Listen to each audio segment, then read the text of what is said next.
ఉగాది పండగ మనకు ఎలా వచ్చింది? ఉగాది అనేది దక్షిణ భారత రాష్ట్రాలైన ఆంధ్రప్రదేశ్, తెలంగాణ మరియు కర్ణాటకలలో జరుపుకునే సాంప్రదాయ పండుగ. మన హిందూ పురాణాల ప్రకారం విశ్వం యొక్క సృష్టికర్త అయిన బ్రహ్మదేవుడు ఈ రోజున తన సృష్టిని ప్రారంభించాడని నమ్ముతారు. ఇది కొత్త శకం లేదా యుగానికి నాంది పలికింది.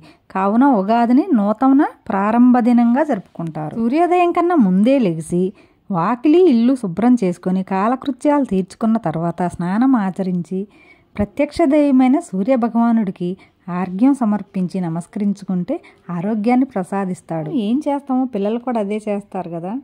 యుగాడి అనే పదం తర్వాతి కాలంలో ఉగాది అయింది. యుగా ప్లస్ ఆది యుగానికి ఆరంభం అనే అర్థం. సంస్కృతి ఆచార వ్యవహారాల్లో భాగంగా వార, తిథి, నక్షత్రం, దినం వంటి ప్రస్తావన ఉంటుంది. అందులో భాగంగా వసంతకాలంలో చైత్రమాసంలో తొలి రోజు ఉగాది పండుగ జరుపుకుంటారు.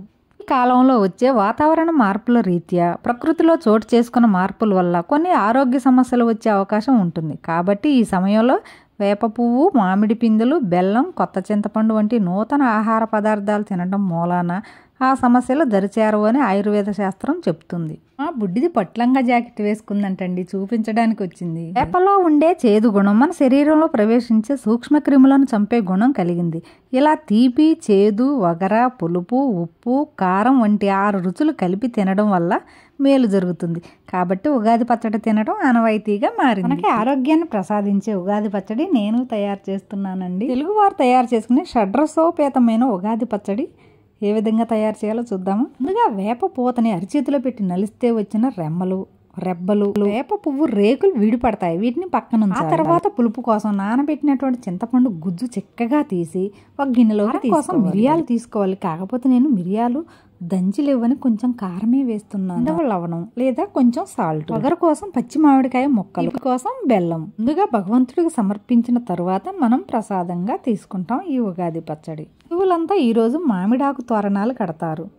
మామిడాకులో ఆక్సిజన్ ఉంటుందని, మనం పీల్చుకునే గాలి ఈ మామిడాకులు వదులుతాయి. ఈ మామిడాకులు వదిలిన గాలి మనం పీల్చుకుంటాం అన్నమాట. అంతేకాదు గుమ్మానికి పూలు కూడా కట్టి సాంప్రదాయబద్ధంగా పూజా కార్యక్రమాలు కూడా నిర్వహిస్తారు. అయితే ఈ పూజలో భాగంగా అందరూ దేవుడికి భక్తితో ఉగాది పచ్చడిని సమర్పిస్తారు. ఆ చెట్లకైతే ఈరోజు 3 రకాల పువ్వులు అయితే వచ్చాయండి. అవి కోసాను. ఇంకా బయట నుండి చామంతి పూలు, గులాబీ పూలు కూడా తెప్పించాను కొన్ని. ఈ రోజుకి ఇంట్లో నా పూజ అయితే కంప్లీట్ అయిందండి. సాయంత్రం ఏదైనా శివాలయానికి కానీ విష్ణువాలయానికి కానీ వెళ్ళి దర్శనం చేసుకుంటే ఇంకా చాలా మంచిది. అంతేకాదు ఆలయాల్లో పంచాంగ శ్రవణం కూడా ఉంటుంది. ఈ రోజు మనం పెద్దల ఆశీర్వాదం లేదా గురువుల ఆశీర్వాదం లేదా వేద ఆశీర్వచనం తీసుకుంటే చాలా మంచిదండి. మీరు ఈ రోజు ఉగాది పండుగ ఎలా జరుపుకున్నారు? ఆయురారోగ్యాలు అష్టైశ్వర్యాలతో అందరికీ శుభాలు కలగాలని భగవంతుని మనస్ఫూర్తిగా కోరుకుంటూ ఉగాది శుభాకాంక్షలు అండి. మీరు తినండి ఉగాది పచ్చడి.